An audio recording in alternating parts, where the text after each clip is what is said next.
Welcome to Standard Intelligence, your resource for competitive constructive magic in the UK. This is episode 65 for the week beginning the 11th of February 2019. I'm Dr. Jack Patton. And I'm Simeon Beaver. This episode is brought to you in part thanks to our supporters on our Patreon. Many thanks to those of you who have made a contribution. It is immensely appreciated by both of us. Anyone who is our supporter on Patreon by the 5th of March will be eligible for the March draw. If you'd like to be in it or would like to learn more about how to support us, please head over to patreon.com/SIcast. We're also sponsored by the largest tournament organisers in the UK, Axion Now. Axion Now have run some of the best events in the UK, from FNMs and PPTQs to Nationals and their now legendary Mega Modern events. So we're very happy to have them on board as our sponsors. Exactly, Simeon. And apart from being at the centre of a community of Magic players of all skill levels, they also sell singles, sealed product, and all the equipment that you may need to play tabletop Magic. In fact, a large chunk of my deck from this weekend was bought from Axion Now. Head over to actionnow.com to find out more. We'll explain what this means for the podcast going forward at the end of the show. This week we'll be looking at the top 8 from the LCQ and RPTQ hosted by Axion Now this past weekend, as well as discussing how our weekends went. With that, let's get right into the news for Magic this week.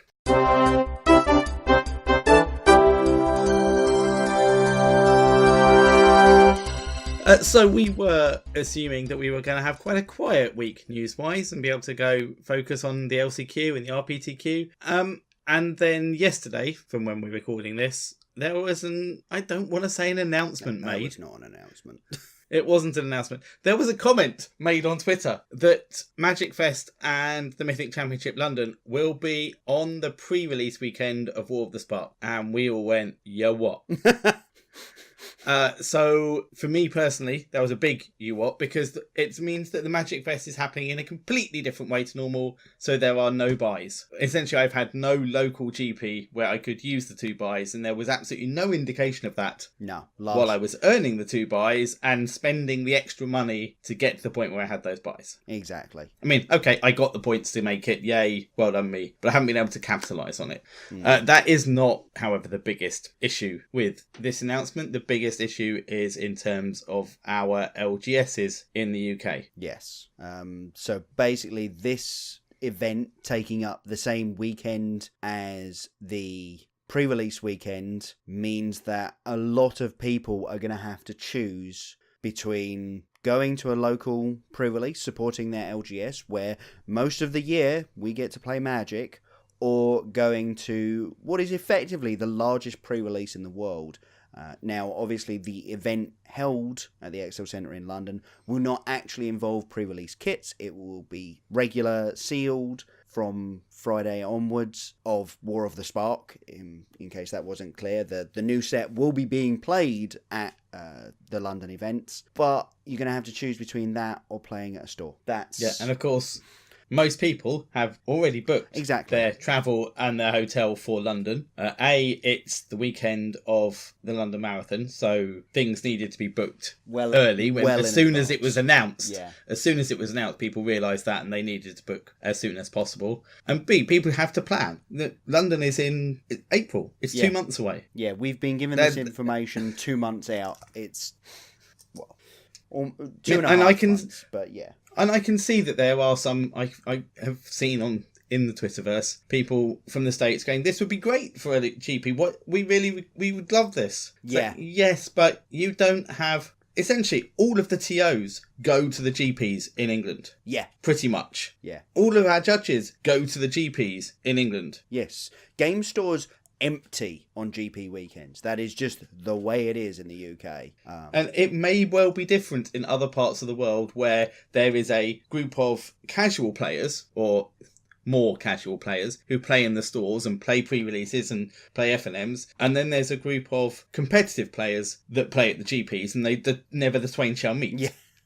But most of the casual players I know go to GPs. Yep. They don't necessarily play the main event. Even if it's just to play inside events, they still go. They go to the GP, and most competitive players I know play at their stores pre-releases.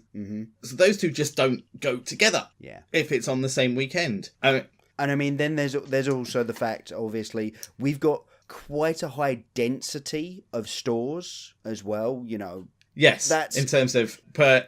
yeah. Like, so surrounding London, yes, within 10 miles of London, yeah, we've got maybe 15, 20 stores. Something like it's a very high number in a very small area. Whereas in America, you might have far fewer of them. And this was actually a comment made by an American friend of ours at one point. It's, the UK just has this massive density of these shops because they're all, only accommodating 10, 20, maybe 50 customers, a lot of them, because, land is expensive in the UK. Yeah, they're all fairly small shops. Individually. Yeah. But in America, this would affect one local store. In the UK, even if it didn't affect every store in the UK, which it does, it totally does. There are stores in Scotland basically said, no, this will affect us because we send down teams, we send down groups of people to go to Grand Prix. It's a big event. Our store is going to be empty on pre-release weekend. And it's also, and I've seen the complaint that, if they can't survive one less weekend, well, it's one of the 4 major income dates of the year. Mm-hmm, mm-hmm. Where the next best 4 income dates were the 4 PPTQs that store ran, of which we still don't know what's going on with. And which the smaller stores are almost certainly never going to have now. So they really need their pre-releases. Yeah, this is honestly why a lot of these stores stock Magic. It's to run pre-releases. Pre-releases are where they make up for the fact that Magic most of the time isn't actually a very good money spinner for stores, because a lot of the time people will buy singles online and things like that. So it's not a lot of the money that goes into Magic, and obviously we all know it's an expensive game, but not a massive amount is going to your brick and mortar LGSs that are just around the corner and where we get most of our people start playing. It's your first port of call if you're new to tabletop Magic.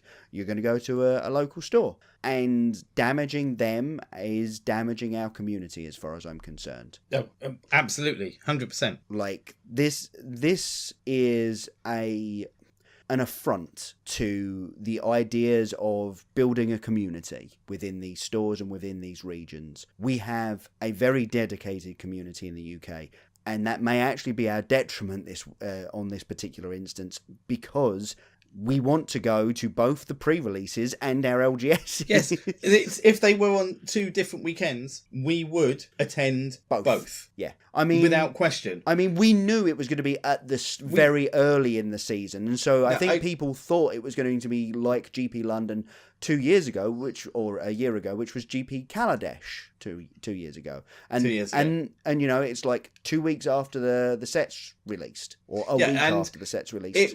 That would still have reduced attendance at pre-release. Exactly, because obviously it wouldn't be as high. Obviously, your amount of money that you can spend on Magic in a month is rather set, and if there's a £60, £70 tournament that you would like to go to, you're probably not going to do all 5 pre-releases if you're going to do any. But we would have done some. Oh, yeah. It would be like, instead of doing 3, you'll do 1. Yeah. Okay. Whereas this gives us no option to do that. And those people who could afford to do everything still can't now. No.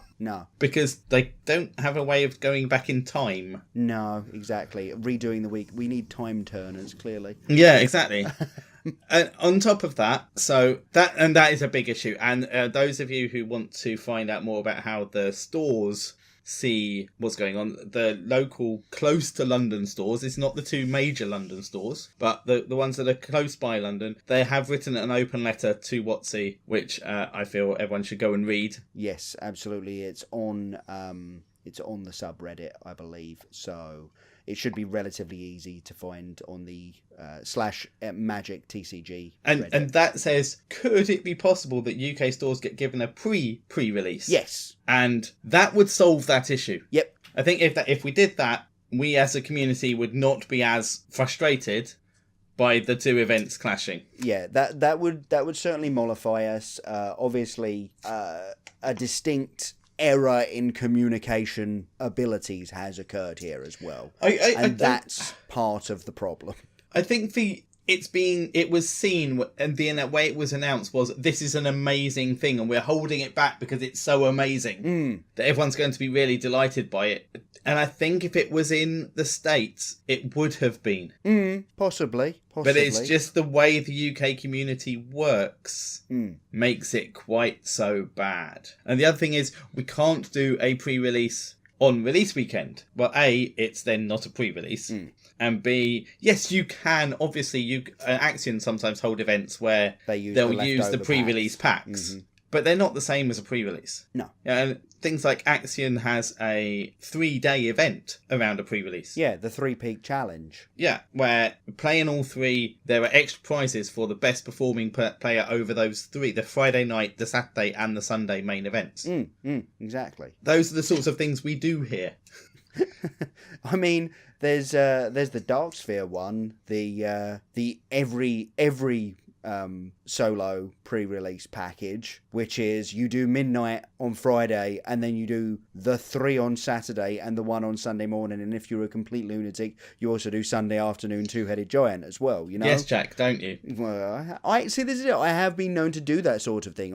We have, I believe, done it and ended up doing the Two-Headed Giant together. Yeah, having both done the whole event and gone, we're not going to do this again. That was stupid. Yes, but the point is, those sorts of events do see players turn up to them.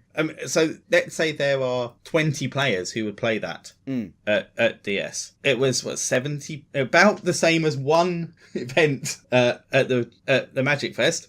About £70 for the 5 events, I think. Yes. Something along those lines. Yeah. So that's £1,400.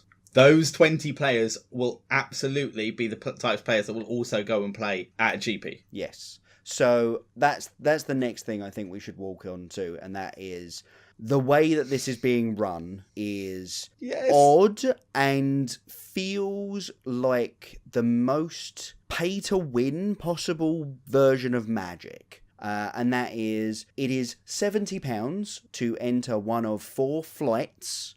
These flights will be sealed of War of the Spark. No weird booster packs or anything. It's just 6 packs of sealed War of the Spark. Not pre-registered, mind you, because apparently the TOs will not be receiving the product early enough to pre-register the... Oh, I didn't know they were not pre-registered. That had been announced. Oh, yeah. Someone asked about that. The pools are not pre-registered. So you're going to sit down, you're going to see these cards for the first time, and then you're going to have to pre-register them. Now, obviously, there are numbers on the bottom, and most of us know that's pre-registered by numbers. Yeah, register, and you register by... Yeah, registering isn't a problem. Yeah, it's then... It just you've adds then got to build your to the event. First pool under competitive constraints. And it's like, what? That's insane. These are the first time I've seen these cards.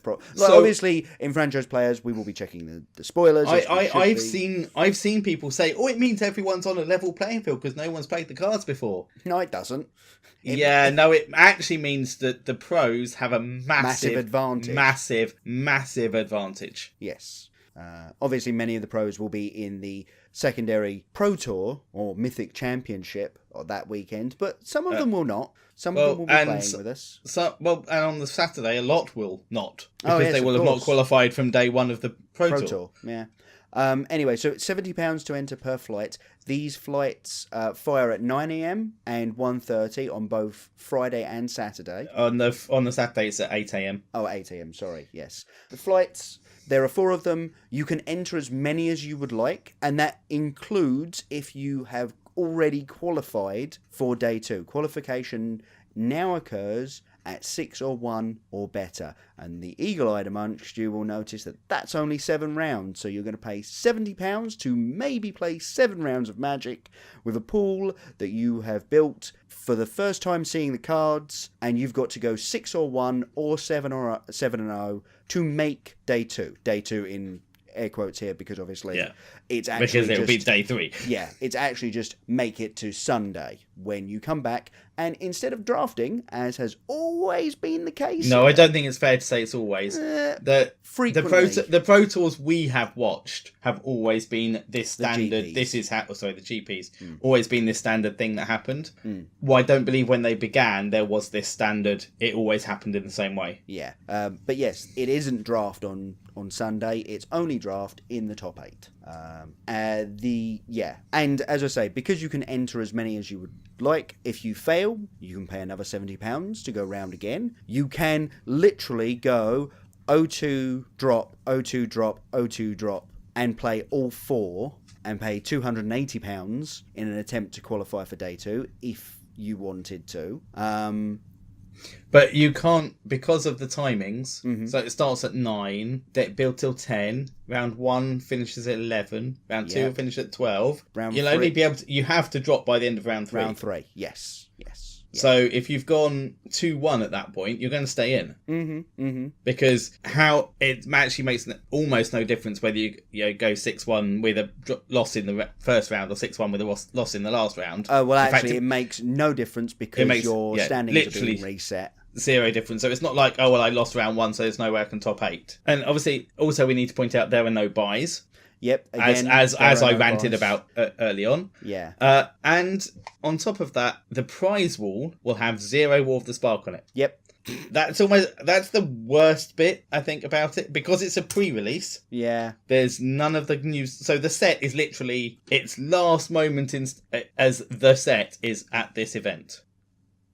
And you go to a pre-release in your store and you get War of the Spark as your prize packs. Yeah. And surely there has to be prize packs of War. Yep, apparently not. Apparently they're not allowed to give them out because it's still, according to Wizards, a pre-release. But it's a prize. Yeah. For the even if you had to say, okay, I played an event that it used War, can I get War prizes? Because there are some side events that are going to use War. Yeah, but again, it's only a limited number of side events that are going to be using War. But you can use the Spark Fanatic package to enter them. Really? Yes. Okay, I thought the Spark Fanatic package was only for the main event. No, because if you look at the events list, it's, you know how normally it would say constructed or whatever for the Fanatic package thing. It says Spark on the sealed events. Yes. Oh, okay. All right. So, in other words, if you qualify in day 1, you can go and play a sealed event that then has prize tickets with it. Yes,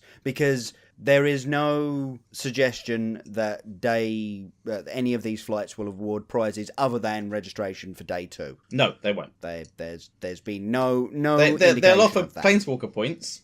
Yeah, at 5 times for day 1. Yes, at 5 times and not 8 times. Which is what GPs always are. But it's fine because you only get to play 7 rounds of it anyway. Wait, what?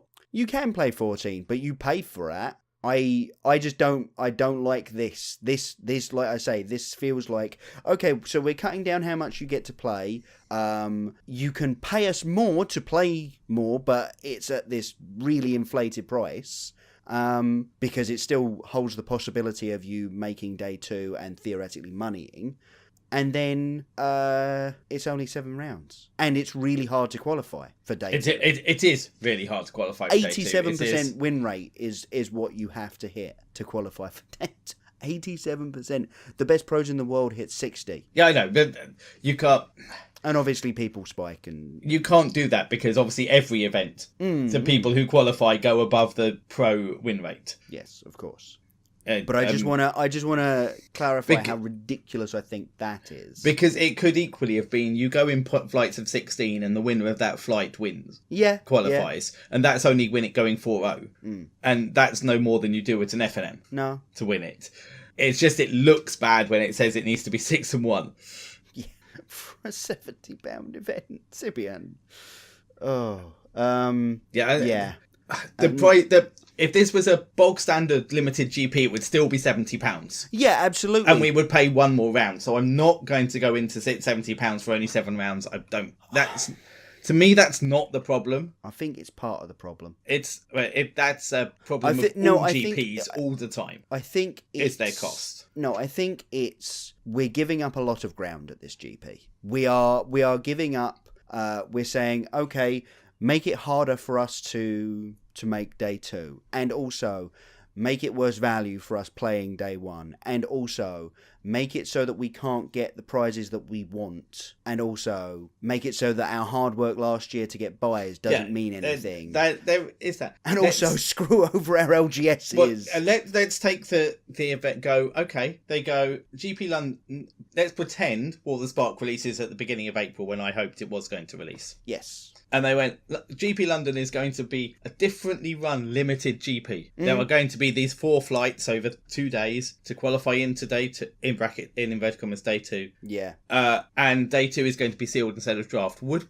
I don't think we could have gone, oh no, you can't do that. Yeah, I think you're right. I think we would have gone, oh, okay, well, I'll only be playing 1 flight, probably. Probably, because we don't have money to throw away at it. £140 to play 2. Yeah, so obviously the no buys thing is the thing that got me first. Mm-hmm. And our LGS is our big thing. And I feel sorry for our judges. Yeah, absolutely. Absolutely. There have been 3 judges have written comments. So David Life-Smith and Jack Doyle and Kirsty, who is a judge we talked about, who posts on Twitter quite a bit before, about the problems that this is causing for them and for their stores. David Life-Smith, I believe, has said that he will therefore not be going to London GP. He is going to stay at his store. Yeah. We probably ought to wrap this up with what do we think we should do? Yeah. Are you going to go to this? The competitor in me wants to go. Like, the competitor in me wants to go. I was planning on going to this GP. I was planning on paying £70. The fact that it's week 1 just means I'm going to have to do a lot of work the week, like, in the lead up to it, to make it so that I know what's going on in this set, and that's fine. And just sort of go play 1 flight, and then if I don't make it into day 2, just leave it. But the rest of me wants to go, no, you know what? You've really messed this up. You should not have communicated it this way. Our stores should have known about this. Like, they've had to put in their allocations for pre-releases already. So instead of the weekend being, the best in-stores that they're going to have in this quarter, what instead they're going to turn out to have is a bunch of products that they bought on the good faith that there would, this pre-release event is as it always is, and they will get in approximately the same number of players as they always do. And instead, what Wizards has turned around and done is, no, we're going to pull the rug out from under you, and we're not even going to tell you beforehand. We're going to announce, in quotes, on Twitter by someone randomly finding, like, this all seemed to start because a leak occurred with the dates yes, of the War of the Spark pre-release, and everyone went, oh, no, that can't be right, because that's the weekend of GP London and Mythic Championship London and Magic Fest London. That can't be right. And it turns out that no, the leak was correct, and Wizards hastily put out a tweet, and Channel Fireball put out a Reddit post explaining how it was all going to work. And I don't know, like, I think that if I was to go to my LGS instead, that would be sending a stronger message to Wizards that if you're going to do this sort of thing, it should be properly organised and consider the consequences to the community that you're doing it to. Yeah. And I think, I don't know, I obviously don't want to say the word, but I want to just not go. I think I won't be going. I don't think I'm going to be going unless something changes with this. Yes, GP. Obviously, not the GP itself. I can imagine that's pretty set in stone. Yeah. It's if something happens to support the LGSs outside of the GP, then I would go. My other problem is I bought 2 golden tickets. Yeah. At the beginning, at December last year. I think I might be giving them... They have said they're refundable at any point, so I might just be getting them refunded. It was also going to be the event that made... I knew I was going to get my Planeswalker points up to 1 buy for next year. Yeah. Anyway, ho-hum. Let's move on from this. Because I think we could literally talk about this all night. But we would be repeating ourselves, I think. Yeah, but we'd much rather talk about some results. Yay! So, obviously, we had a very big weekend in terms of UK competitive Magic this weekend. We had the RPTQ, which included a last chance qualifier. We'll be giving our tournament reports at the end. Simeon, do we want to start with the RPTQ top 8 and metagame? Okay. It's only a top 8 because we had enough players to send the whole top 8. Yay! Which is brilliant. Fantastic. Well done, UK community, for getting that to be the case.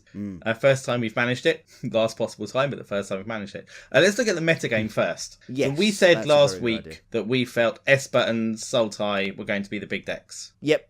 And we were fairly accurate there. The biggest deck was Sultai mid-range with 22 players. And Esper Control was the third biggest deck with 16. The two other big decks we didn't really mention. Yeah, we sort of skipped over both of them as I lumped them in with aggro decks and then went, I'd rather play mono red as an aggro deck. That being said, a lot of people did very well with them over the course of the weekend. So the two decks were Is It Drakes with 18 players and Mono Blue with 13. Now, of course, part of the reason why Mono Blue shot up was because the Game Podcast did a 2-hour special on it. Yeah, exactly. Now, obviously, that also means they did the 2-hour special because they knew it was a big thing. Yeah. Not that it then became a big thing because they did the special. And then in fifth place, we had Mono Red with 8 players. And then below that, we have Esper Midrange, Azorius Weenie, Nexus of Gates, and then a number of things with 1 and 2 players. Yeah. So five big decks, 3 of them we knew, and 2 of them we, sort of missed. And it was the 2 we missed that made up the majority of this top 8. Yes. Yeah, the 3 mono blue aggro decks and 2 Is It Drakes decks into this top 8. And I just didn't think they were going to have as big a showing. I think it's because I was still undervaluing Terramander. I think that's the card. Well, that's the card that's in both. Yeah.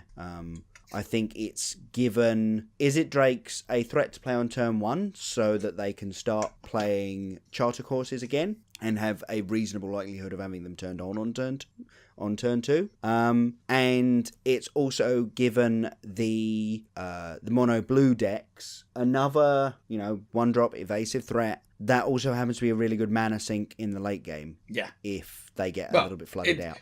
Indeed, and not even a mana sink, because it's, I'll pay 1 mana and give this +4/+4. Yeah. Which is quite horrific when it happens. The other top 8 decks, we had 1 Azorius aggro player, 1 Esper control player, and 1 Sultai midrange player. So that's 1 out of 3 Azorius Weenie decks. Mm-hmm. And 1 out of 22 Sultai midrange decks. Yeah, so the conversion rate there is not great for my favourite deck, but I will say it's partly due to the presence of Is It Drakes and Mono Blue. Those 2 decks are very good against Sultai midrange, and that's probably part of the reason they became so big. They beat up on the level 0 deck, Sultai midrange, and they also have a pretty good game against the level 1 deck, which is Esper Control. And those 2 decks being decks 1 and 3, and then they face each other. So essentially, Sultai didn't have a lot of hope. It was either going to face itself, or Esper Control, or Is It Drakes on Mono Blue. Yes. That's quite harsh. Everyone knew who Public Enemy number 1 was going into this weekend. I had a lot of discussions with people about, if you're playing a mid-range mirror, how do you win the mid-range mirror?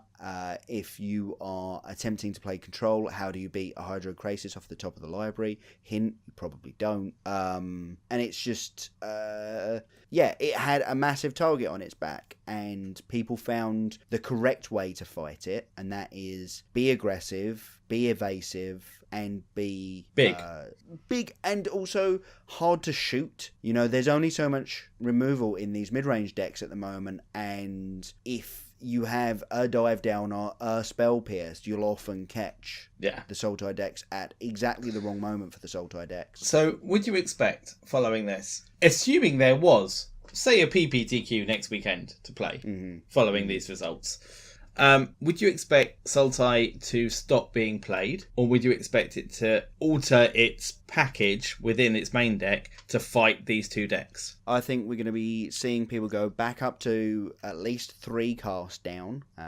possibly more, possibly the full 4 in the main board. If we weren't already playing 4 Duresses, we're going up to 4 Duresses. I think the Sultai deck being what it is, and that is a very variable mid-range deck, it's just going to try and swing round and go, oh, I know how to beat this. I've got Plague Crafters in the sideboard. Yeah, but then they need to bring the Plague Crafters have disappeared. Exactly, because we didn't have the Carnage Tyrant to fight anymore, which was the big thing for that, or Niv Mizzet with Dive Down. Now we've gone back to a Dive Down format. We need to start bringing in these Plaguecrafters again. So that's going to be what the plan is. So you think it will amend itself rather than disappear? Absolutely, that's my opinion. Sultai has access to the best sideboard colours, and that is blue and black. Yeah, fair. And I'm also delighted to see that there are no Nexus decks. Yeah, Nexus of Gates was played as a 3 of. We had a Bant Nexus played as a 2 of, and they did nothing. Well, they didn't make top 8. They didn't top 8, yeah. The fact that there's only 5 out of, more than 100 players here. Certainly more than 94 players here. I didn't actually add up.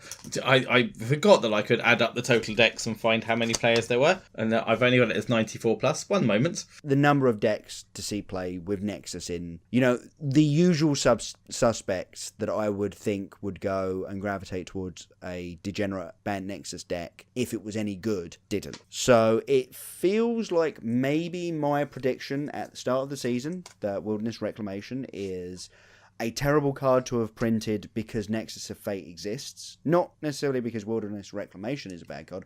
I actually really like the idea of it, although I will suggest that the wording is wrong. I like the idea of being able to, play this thing that allows you to both develop on your turn and hold up counter spells, but it comes at a cost of being, a 4-mana do-nothing enchantment sometimes. So, yeah, it's good to see that Nexus of Fate didn't completely dominate, and it's not apparently making a comeback. No, it's mono blue that's dominating. Yeah. 106 players. Nice. So the day before, you and I had played at the LCQ. We had indeed. And there were 58 players there, so that's the biggest PPTQ I've ever played in. I think it's probably the biggest PPTQ I've ever played in. Oh, no, that is outside of the first season of PPTQs, when they were quite massive. First season was insane, yeah. But for quite a while, I hadn't played a 7-round PPTQ. Yeah, that was 6. 7. I went 4 and 2. Oh, 6. I'll take that back. 6. So, should we go through what the results were for that first? Yeah, absolutely. So, winning deck was not Mono Blue Aggro, it was Esper Control. Yes. And it was, in fact, the exact same Esper Control deck that got top 8 at the RPTQ because the pilot managed to not lose a match the entire weekend. Yeah, that's kind of impressive. Kind of impressive. Yeah. That's winner GP impressive. Yeah. Well, on the Pro Tour, so yes, congratulations. Well done. A good start. We've actually got that pilot on next week. Yes. So, excellent. We can find out more about how they came to their deck and anything they're worried about for the Pro Tour coming up. Any thoughts they've got about that? So it'd be good to talk to them about that next week. The one notable thing I think for his deck is there was a Chromium the Immutable being played, which is not always in the Esper decks. Yeah, it's generally thought of as not a great position to be in. So it'll be very interesting to get the exact reasoning for that. But I think it's just some matchups you really just need to have a win con in for, and Teferi doesn't always quite cut it. And Thief of Sanities and Basilica Bell Haunts in the sideboard, essentially turning it into Esper mid-range, are great for certain matchups. Yeah, absolutely. Great against the aggro matchups, and I would imagine pretty annoying against the mid-range matchups when they go and take out all of their removal against you. Yes, absolutely. And if you can read, they've done that. Maybe even just changing up game 3. Yeah, absolutely. Next up at the last chance qualifier was a mono blue aggro. So, sign of things to come. And there was a lot of mono blue at the top tables. The Esper and mono blue were the two things I noticed most of sitting on the top tables throughout the event. In the semi-finals, that mono blue aggro had already taken care of an Esper Control that managed to make it to the semi-finals.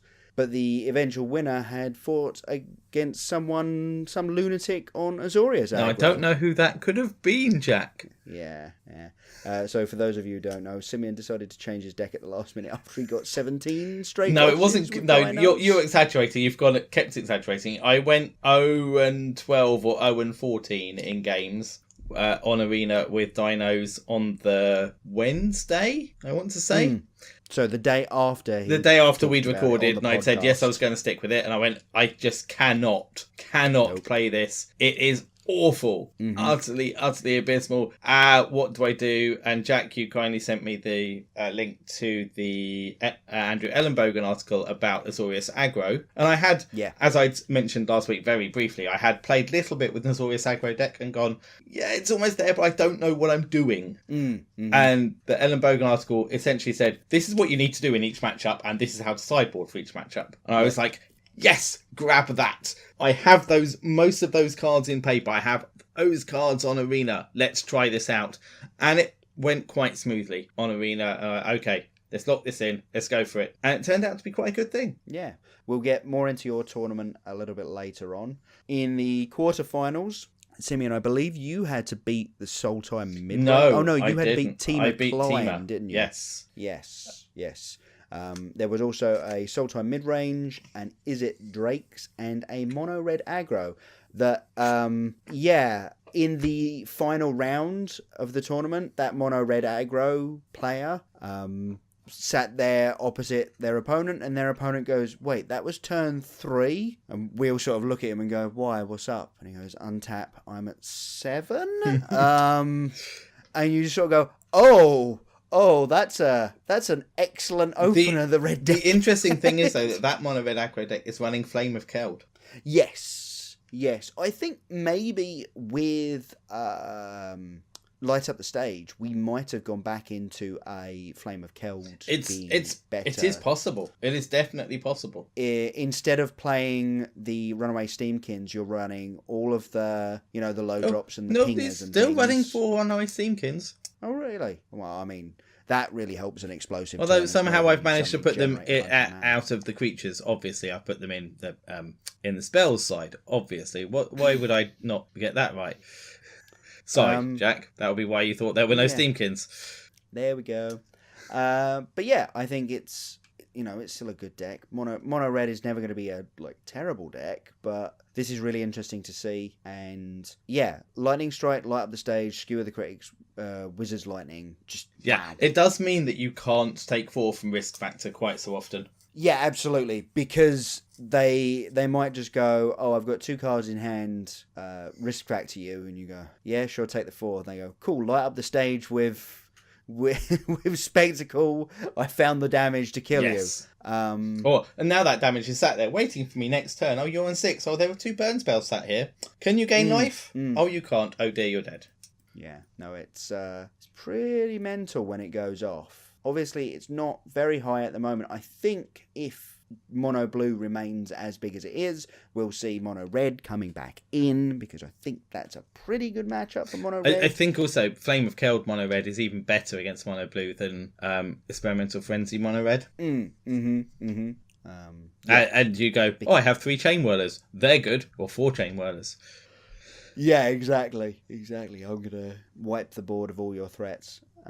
Seems pretty good. So yeah, that was the last chance qualifier. I think from that we can still see that Esper Control is still very good, and now obviously we've got to consider mono blue aggro and Is It Drakes. Going but we've got to see them as tier 1 decks now.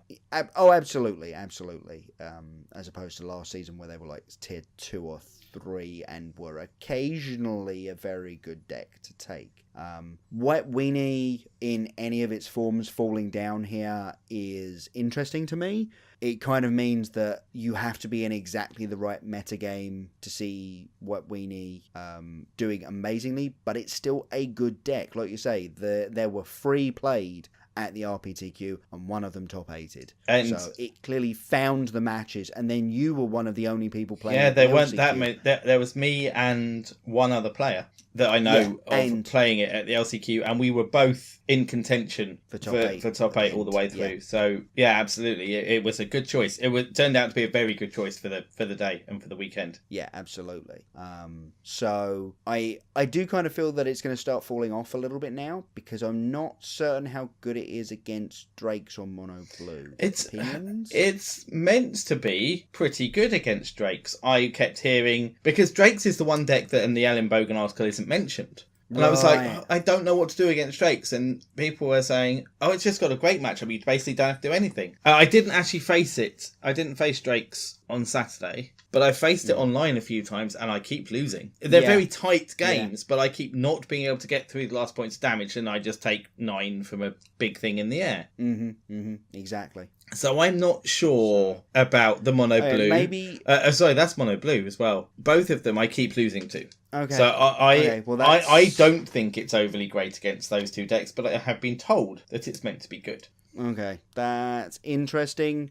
And maybe that's just you have a slightly off-kilter game plan against them and you haven't quite got there That yet. is quite possibly. I'm not sure about the game plan against those two decks. That, or you have to be playing a version of the deck that has X, Y, or Z card in it that you're just not running at the moment. It could be Tithe Taker is important.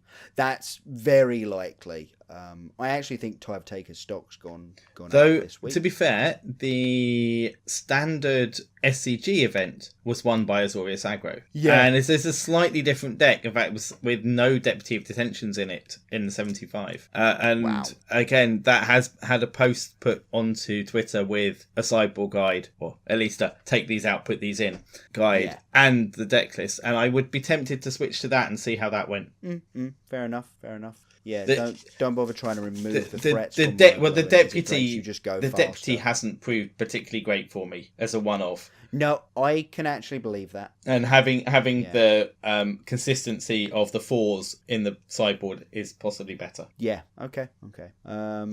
So yeah, it's possible we'll see things like mono white continuing to go forward, but we might have to change their game plan to beat mono blue and Drakes. It's possible that the deck that beats Drakes and mono blue just pops up. I'm not 100% on what that is at the moment. I feel like they both have a pretty good game against Esper, like Esper Control, but I don't know. It's got to be something running lots of removal and counters, which is Esper Control, isn't it?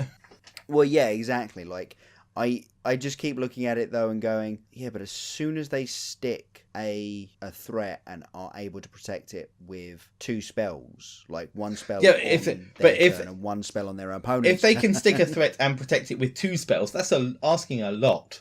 Yeah, well, Spell Pierce and Dive Down, it's not a massive. No, but there's still only 8 of those in the deck. And it's if you're facing a deck that's got 16 removal, you're not going to stick your threats very much. The thing is, it doesn't actually have that high a removal count. It has, a fair number of counter spells and some wraths, and those wraths look really silly against Spell Pierce. And that kind of thing. They only look silly if you play them on turn 4 or 5. And hopefully you're dead on turn 6.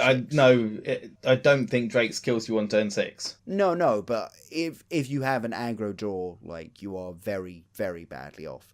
And the Drake's deck and the mono blue deck will play negate in the side. They will, yes. But you will also be playing negate, so have negates them. Yeah. But yeah, I'm not convinced that matchup is wholly settled yet. But that is what I would be looking at doing is, what can I find something that beats mono blue, and is it really well and doesn't get thumped by Sultai, because that's still going to be being played. And if you can find that deck, that's what you want to be playing. Do you want to... Am I wrong in being interested in mono red again? No, definitely not. Mono red does seem a very reasonable plan. Okay. Do you want to go through your tournament briefly? Yes, very briefly. So I went 4-2 overall. It was a fun day. I lost my winning in the last round to an Is It Drake's deck. Game 1, I played around my opponent having Dive Down. Instead, they had both Lava Coil and Shock, which I couldn't beat. But I think the fact that my opponent mulled to 5 and then had the exact 2 cards that they needed probably suggests that I was better off playing around those 2 cards than the 1 card that still killed me in Dive Down. I had also lost to Mono Blue Drakes. Again, as I say, that's a very good deck for beating up on Sultai when we don't manage to hit our removal spells. Amusingly, I had beat Is It Drakes during the day, which surprised me a little bit. I think the matchup isn't great either. But, you know, in that round 1, I managed to keep killing my opponent's drakes that they kept playing out without protection, and then when they finally stopped and held up protection, I had the way of getting through it in, like, double removal turns and that sort of thing. Whereas in the finals, my opponents, so the game 2, we got to have a really interesting game, and, you know, it was like, okay, well, I'm going to point this removal at your one threat on your end step, and you're going to protect it, and then I'm going to untap, and I'm going to play a Vivian and kill your threat anyway. And that kind of, you know, interesting interactions. I managed to get off an Eldest Reborn through a Spell Pierce that I knew was there, which made me pretty happy. Yeah. And that just basically sealed up the game. And then in game 3, I duressed my opponent on turn 1, having kept a not necessarily great hand in the matchup, but hoping that my opponent would be cantripping through air a lot. I was hoping to find my removal spells with my cantrips before they found too many of their threats. Saw a hand of 3 Crackling Drakes, Lava Coil, Dive Down, and Spell Pierce, and went, yeah, I might as well scoop these up right now, because I'm never beating that hand. That hand is just insane. I can't. Assuming it has some lands. Well, yes, they had lands, and they drew cantrips to find more lands, so I died to that. Decks that I did beat were, as I say, one of them was an Izzet Drake's deck, one of them was a Abzan Knights list, sorry. I played against that online a few times. It can be quite hard. Yeah, I mean, I understand what the matchup is about. It's about making sure you don't die to their early stuff, but also it's mostly just about value, and my green-black based deck does value way better, especially when I play, like, 8/8 Hydro Crasises. You know? Yes. That kind of thing lets us value really hard. Knights of Malice, though, when you're playing a white deck, are not fun to face. No, Knights of Grace, when you're playing a deck with Ravenous Chupacabra in it, are also not particularly fun to face. My opponent made some misplays that first game. They decided to keep hold of a Knight token instead of killing my first Vivian Reed. I had the spare in hand. I assumed she was dying, and went, well, I'm going to get this History of Benalia off the board because it's a lot of pressure at the moment because they have 2 Knights out. And then my opponent went, yeah, I won't attack. I was like, you're going to be trading a Knight token for my Vivian Reed here. I don't understand why you're not just, you know. And then managed to ultimate a Vivian Reed in game 2. And it's like, in the mid-range fight, an ultimated Vivian Reed is basically game over. Then I had the Sultai mid-range mirror, and basically I think I sideboarded better because, so game 1, again, I managed to get down, I got down a Khan and a Vivian Reed, and the Khan sat there so long that he had my 3rd Vivian Reed sitting underneath him when my 2nd one was sitting in hand. Like, that was how flush with gas I was. I had 1 Vivian Reed on the battlefield, a Khan with another Vivian Reed under it, and a 3rd Vivian Reed in hand. Like, that game felt unlosable, and indeed was. And then in game 2, my opponent plays a turn 2 Wild Growth Walker, and on turn 3 plays a Merfolk Branch Walker, and never plays another Explore creature, and eventually I blow up the stupid Wild Growth Walker that has done maybe 6 damage to me, but damage doesn't matter in the Sultai mid-range mirror. It's all about value. It's about Vivian Reeds having answers for those Vivian Reeds, and then being able to effectively negate the card drawing capabilities of a Hydroid Krasis. And I had that and my opponent didn't in that game, partly because I think 4 of their deck slots were taken up with useless Wild Growth Walkers. And then I had the Jeskai control game, which was interesting. My opponent beat me game 1 because I had a not even remotely functional draw. I beat my opponent and that took 25 minutes. I beat my opponent in 15 minutes in game 2 by threatening an ultimate on a Vivian Reed that they just couldn't deal with. And game 3, we got through relatively quickly. Again, I threatened an ultimate with a Vivian Reed. They managed to land a Niv Mizzet and ping a point off of my Vivian Reed with a spell to let them draw.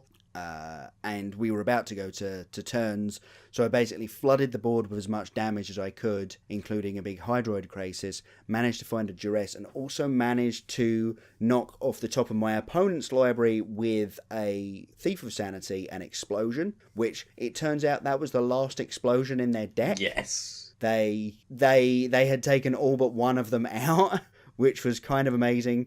I was, mostly just hoping to hit a counterspell so that I could make my Hydroid Krasis land and stick and protect that and then kill my opponent with the Hydroid Krasis attack. But an explosion will also do it, especially when you've got a Duress in hand to check to make sure that they don't have a counterspell for it. I've got an explosion for a large amount. Yeah, it was it was a quick game, but it got to a lot of turns, so I had a large number of lands on the battlefield.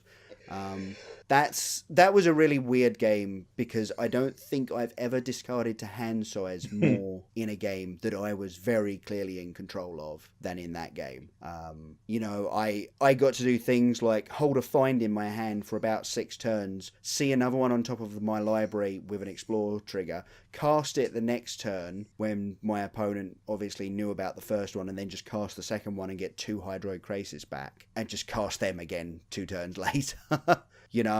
It was kind of nutty how as long as you can get out of the early game without letting the Esper control deck get all of their pieces online, you just win, because they cannot handle your raw card draw. Obviously game 1's a bit tricky because you've got a load of dead cards. So yeah, and then as I say, up against Drakes in the last round of the Swiss and didn't manage to make it. But you did get to play a winning in, which is sort of all you can ever ask for. Yeah. Get yourself to the point of getting a winning in, and then it's how the luck takes you. Yeah, absolutely. I came in 10th. I'm not too unhappy with my finish. I think my play was pretty good all day, basically. I don't think I missed too many things. The only thing that I can really think of where I go, and that cost me, was maybe that last game I was meant to mulligan the hand that I kept, but I don't know, and it seems a little bit weird to be, basing that sort of thinking on the results that I got. So, and how about yourself, Simeon? How did your my day go? So I started off round 1 playing against Mono Red, and I had an interesting game 1 that I should have lost because my opponent risk factored me when I was on 6 life, and he has burn spell in hand. I didn't know he had a burn spell in hand, but he did, and I could make the assumption it was probably a burn spell in hand, so I have to let him draw the cards and hope he completely misses. He drew 2 land and not a burn spell. Yeah. And then the next 2 draws he also drew not a burn spell, at any point of which he draws a burn spell, I'm dead. So I somehow take game 1 without. Yeah. Very fortunately. We then get a deck check, and often with deck checks, obviously you start to lose focus and go off in the hay, and then when it comes back, you're not really back into the game properly. I don't think that happened to me. I think I dealt with deck check quite well. But then partway through game 2, he is currently on 20 life, but I made an attack for 26. And my opponent has a Chain Whirler to block my huge things. I'm going to do... I should be killing him at this point. I can't think how he's going to stop me killing him here. He blocks with a Chain Whirler on my Loxodon. First, uses a Lightning Strike on my Marshal. Lets First Strike happen and then plays Cannonade. Ooh. And instead of doing 26 damage, I ended up doing only 14. Wow. Which was very, very hurtful. I'm like, yeah. Oh, yeah. Oops. Didn't think of 2 cards going. I keep forgetting Cannonade an instant. And it's horrific. Yeah. And then towards the end of that game, I was an idiot. This is the attack into 2 first so I have quite a board. I go. If I attack with everything, I put him to 1. It's like I need to put him to dead, not to 1. So I shouldn't attack with everything. Oh, but I can attack safely with this Loxodon because he'll block with the Chain Whirlers, and then we'll end up trading a Chain Whirler for a Loxodon, and that's fine. Oh, when I've made the attack and my opponent looks at me like I've gone demented. I think they were trying to work out what he did. We discussed afterwards. He was thinking, what can they have that means that that's a safe attack? How is that possible? Yeah. And eventually they went, no, it can't be a safe attack. Okay, I'll double block. And I'm like, yeah, oopsie. And if I don't make that attack, I think I take that game too. I'm pretty sure I do, because he can never then attack me, and I end up, I think, with enough to attack them. But yeah, that messed that up horrifically, and then I ended up losing game 3 to a Banefire, which was not nice. So I'm at 0-1. That's not good. I get drawn round 2 against someone we know quite well, who I know is a really good player. Turns out they're on 4-colour Nexus. I did not know at the time, but I'm fairly certain now Nexus is a great matchup for Azorius. But they also, when we got to game 3 of that, they got stuck on 3 lands, despite the fact that they played 3 growth spirals, and they still only had 3 lands until turn 6. So we took that one thanks to their awful draws. Round 3, I played against Rakdos Aggro, and again I had an opponent stuck on lands. Great. Except they beat me on the game where they were stuck on 2 lands, because Azorius Aggro is not Azorius. Rakdos Aggro quite likes to only have 2 lands. Yeah. Game 2, I managed to play a Loxodon, having tapped some creatures, expecting to put some counters on, and then my opponent pointed out that my Honor Guard stopped that happening. Not Honor. Yes, yeah. Honor Guard. Yeah, again, an evidence of not having played the deck very much, and going, oh, yes, that's obvious. Interaction is obvious. Really should have played out the Marshal that I had in hand and not this Loxodon. But I still took those games anyway, so go 2-1. Round 4, played against Esper Gates. Esper Control. Sorry, I can't read my own writing now. Yeah, had an interesting that's not a deck. First hand of 1 land and 4 1-drops on the play. Okay. And one of my 1-drops is a Legion's Landing. Oh, okay. Unfortunately, first draw was the next land, so I can go 1-drop, 1-drop, 1-drop, flip the landing, attack, flip, and then I drew 3 Bananish Marshals. So that was a bit of a I'm going to take you out here. Game 2, my opponent stabilised at 2 life with a Lyra, and just took the game back off me with Lyra. Stupid card. But again, took game 3, so I'm at 3-1, sitting pretty. Round 5, play against Nexus again. Very happy. Puts me to 4-1. Yeah. Puts me in the picture with a winning in. Turns out I was the lowest of the players on 12 points. So I ended up with a pair down. Paired down to an Esper mid-range deck. And Esper mid-range is not good for Azorius Aggro. Not good at all. And I did lose. So that would have put me out. However, my opponent, we discussed, I said, look, I'm on enough points to be playing for top 8. You're not on enough points to be playing for top 8. Would you concede to me? And my opponent did. Despite the fact that he felt I should have had a game loss. Because turned out I'd presented a 58-card deck. How does one present a 58-card deck, I hear you ask? Well, what one does is one leaves a land behind at a previous match, not realising it. So I think I played round 5 with 1 less land in my deck. And then also managed to put a creature card in amongst my tokens at the end of game 1. For the reason I didn't get a game loss is as soon as I noticed, I called a judge immediately, and the ruling now is that you just fix it. Though the cards got shuffled back into my deck, it was determined that I wasn't deliberately keeping a card out of my deck. Clearly, keeping a creature out of my Azorius Aggro deck is not going to do me any favours, and dropping a land out of my Azorius Aggro deck is probably not doing me any favours either.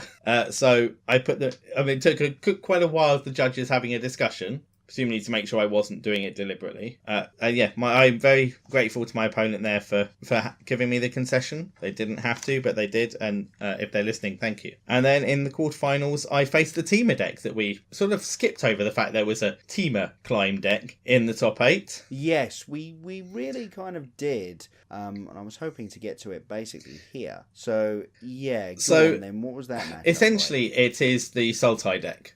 It's the Explore package of the Sultai deck with splashing for Domri and Spellbreaker. Now, to me, that's a worse splash. Well, that I don't like it. But essentially, that was what that deck was. And I did go. It was a bit like, how should I sideboard for this match? I'm not 100% sure here, but I eventually went. Just do it just pretend it's Sultai. Just sideboard as if it's Sultai, and that was entirely the right way to go about it. And I managed to win game 1 having mulled to 5, so that was nice, mainly because my opponent also mulled to 5. And it was the only time during the entire day that I won 2-0. Every other game had gone to 3. Every other match had gone to 3 games. That seems quite common with the Azorius deck. It's very tight in lots of matchups, which does mean that you're going to go to 3 quite a lot. And then I played against the Esper Control and got thumped, let's be fair. An Esper Control. And Esper Control, I think, is a reasonable matchup, generally speaking. For Azorius, it just didn't work out at all in either game.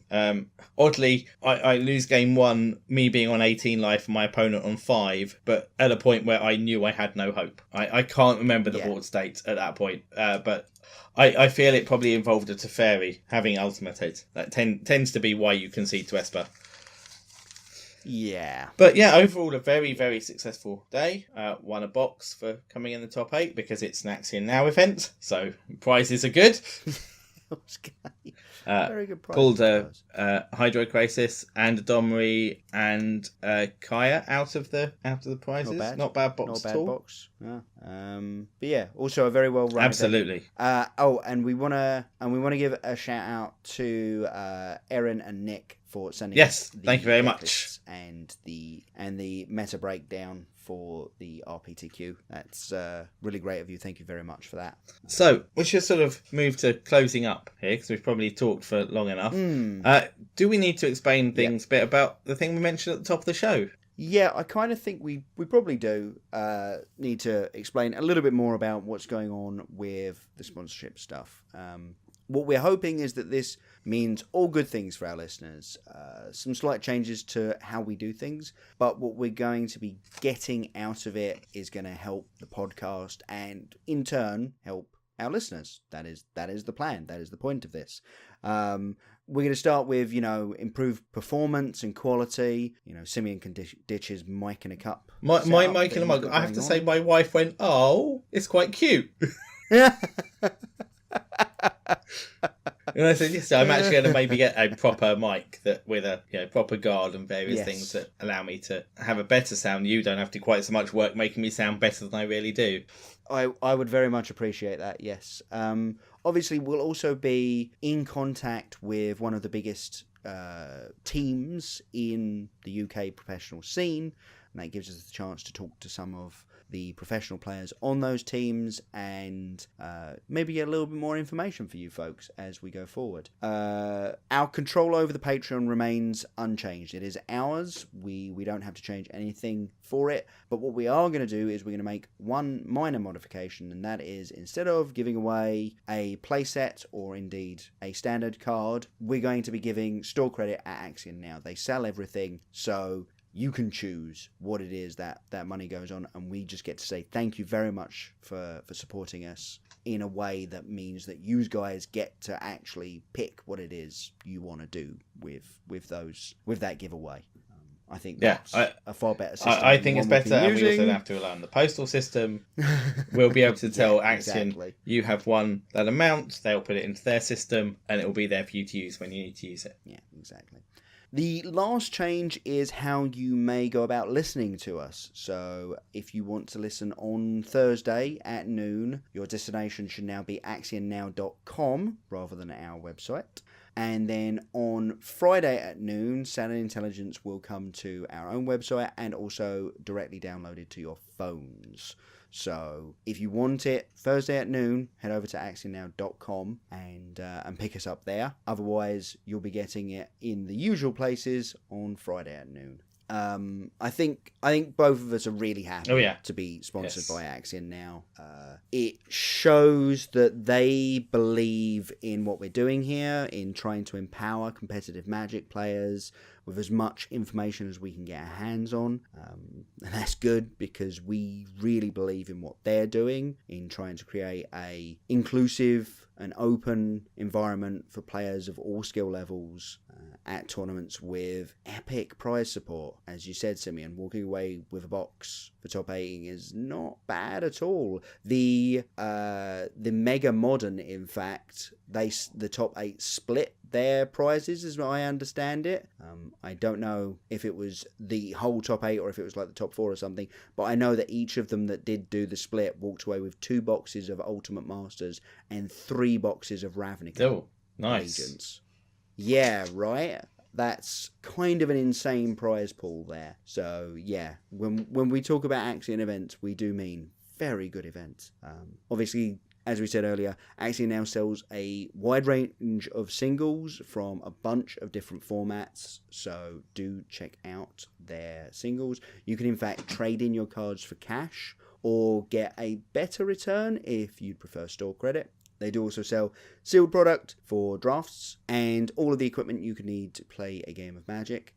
And then over on their website, you can find a list of upcoming events across all formats. They've got Pauper coming up. They've got a standard for goodies on the 23rd of February.